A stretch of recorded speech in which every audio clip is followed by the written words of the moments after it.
तुमच्या हातातला मोबाईल बाजूला ठेवा आणि पुढची 5 मिनिटं माझं बोलणं नीट ऐका. कारण ही 5 मिनिटं तुमच्या आयुष्यभराची कमाई वाचू शकतात. तुम्हाला काय वाटतं? तुमचा पैसा बँकेत सुरक्षित आहे.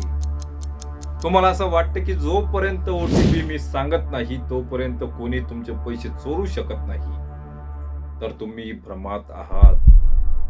2026 मध्ये सायबर चोरांनी असा रस्ता शोधलाय जिथे तुम्हाला OTP विचारण्याचीही गरज उरलेली नाही. नमस्कार, मी अनिल महाले. आज आपण डिजिटल इंडियाच्या त्या अंधाऱ्या गल्लीत जाणार आहोत जिथे दिवसाढवळ्यात लूट सुरू आहे. सगळ्यात मोठी आणि सर्वात धक्कादायक माहिती, पूर्वी चोर तुम्हाला फोन करायचे, OTP मागायचे, आता काळ बदललाय. आता आलं तंत्रज्ञान, ते पण 0 क्लिकचं. तुम्हाला फक्त एक मिस कॉल येतो किंवा व्हॉट्सअप ऍप वरती एक PDF फाईल किंवा लिंक येते. तुम्ही ती फाईल उघडली नाही किंवा तो कॉल उचलला नाही तरीही तुमच्या फोन मध्ये एक स्पायवेअर शिरतो.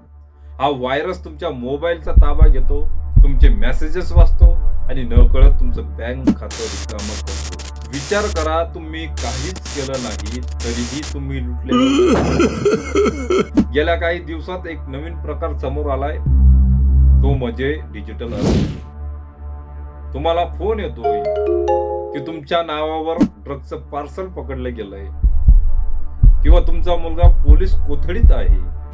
तुम्हाला व्हिडिओ कॉलवर पोलीस स्टेशन सारखं सेटअप दाखवलं जातं. सेम टू सेम एक अधिकारी आपल्याला फोन करताना दिसतोय आणि त्या ठिकाणी तुमचा मुलगा हा त्या पोलीस स्टेशनच्या जी काही जेल आहे त्या जेलच्या आतमध्ये आपल्याला तो आभासी प्रतिमेचा किंवा AI चा वापर करून आतमध्ये बसलेला दिसतो आणि बस त्यांचा तुम्हाला लुटण्याचा प्रकार इथूनच सुरू होतो. पण भीतीपोटी लोक लाखो रुपये ट्रान्सफर करतात. हा घोटाळा इतका मोठा आहे की दर महिन्याला भारतीय नागरिक या डिजिटल अरेस्टमुळे 100 कोटीहून अधिक रुपये गमावत आहेत. आता सर्वात महत्वाचा प्रश्न या ठिकाणी उपस्थित होतो, जेव्हा तुमची फसवणूक होते तेव्हा तुम्ही बँकेत जाता. बँक काय म्हणते? तुमची तांत्रिक चूक आहे, यामध्ये आम्ही काहीही करू शकत नाही. आपण याचं डीप अनालिसिस करू. बँका जाहिरातीवर जर करोडो रुपये खर्च करू शकतात, पण सायबर सुरक्षेसाठी त्यांच्याकडे तोडकी यंत्रणा काय?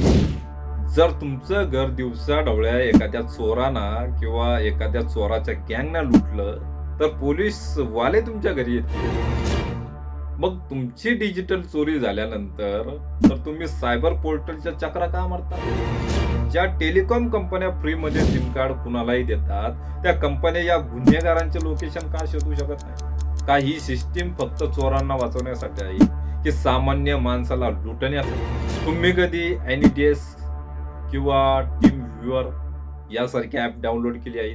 कस्टमर केअरच्या नावाखाली चोर तुम्हाला ही ऍप्स डाउनलोड करायला लावतात. एकदा का तुम्ही यासारख्या ऍप्सना तुमचा मोबाईलचा ऍक्सेस दिला की तुमच्या मोबाईलचा रिमोट कंट्रोल चोराच्या हातात जातो. तुमचं नेट बँकिंग उघडलं जातं, पैसे ट्रान्सफर केल्या जातात. हा सर्व काही खेळ एखाद्या लहान मुलाच्या खेळासारखा सुरू राहतो. लक्षात ठेवा, कोणतीही बँक किंवा नामांकित कंपनी तुम्हाला कधी रिमोट ऍक्सेस ऍप डाउनलोड करायला सांगत नाही. या ठिकाणी मूलभूत प्रश्न हा सरकारला सुद्धा विचारता गेला पाहिजे की डिजिटल इंडियाचं स्वप्न पाहताना आपण सायबर सुरक्षिततेत इतके मागे का आहोत?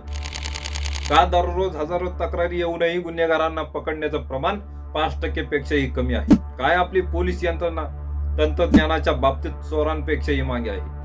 सामान्य माणसांचा घाम गाळून कमवलेला पैसा असाच पाण्यात कधीपर्यंत डुबणार? मित्रांनो, आता स्वतःची सुरक्षा स्वतःच करावी लागेल. एक, कोणत्याही अनोळखी लिंकवर क्लिक करू नका. आधार बायोमेट्रिक लॉक वापरून ठेवा. 3, जर पैसे कापले गेले तर वेळ न घालवता 1930 या नंबरवरती कॉल करा. पहिल्या 1 तासाच्या आत तक्रार केली तर तुमचे 70% पैसे परत मिळवण्याची शक्यता असते. हा व्हिडिओ प्रत्येक व्हॉट्सअप ग्रुप मध्ये पाठवा, कारण तुमची एक शेअरिंग कुणाचं तरी आयुष्यभराचं उत्पन्न वाचू शकते. तुम्हाला सुद्धा कधीतरी असा फ्रॉड कॉल आला असेल, कमेंट मध्ये नक्की सांगा. पाहत राहा, सतर्क राहा. जय हिंद.